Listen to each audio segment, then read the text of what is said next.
Étape 1. L'insecte est attiré par la plante. Cette attraction se fait par la couleur des fleurs, les éventuels motifs présents sur les pétales, la forme et la taille des pétales, mais aussi par l'odeur que les fleurs dégagent. Tous les insectes ne préfèrent pas les mêmes couleurs de fleurs. Les papillons vivant le jour préfèrent les fleurs bleues, violettes ou roses.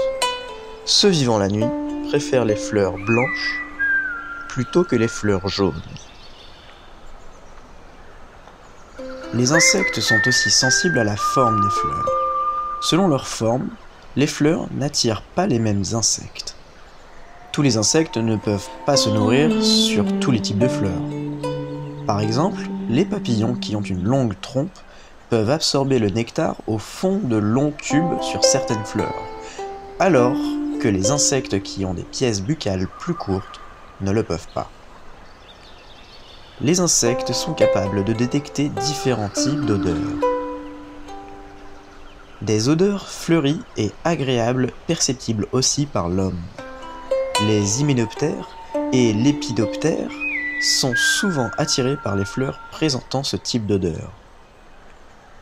Des odeurs non perceptibles par l'homme comme des phéromones.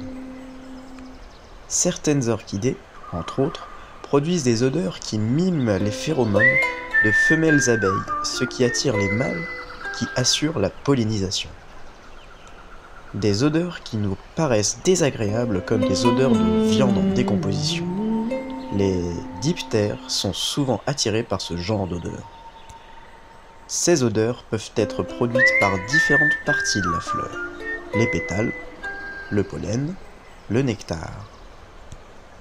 Lorsque le pollen ou le nectar sont odorants, ils fournissent un signal qui permet aux pollinisateurs de savoir qu'ils trouveront de quoi se nourrir sur la fleur.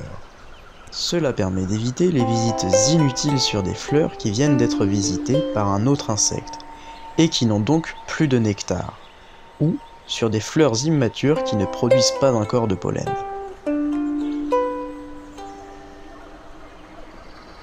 Les fleurs ne sont pas toujours unies.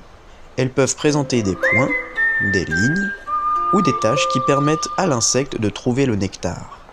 On appelle d'ailleurs ces formes des guides nectarifères. La symétrie des fleurs joue également un rôle dans l'attraction des insectes.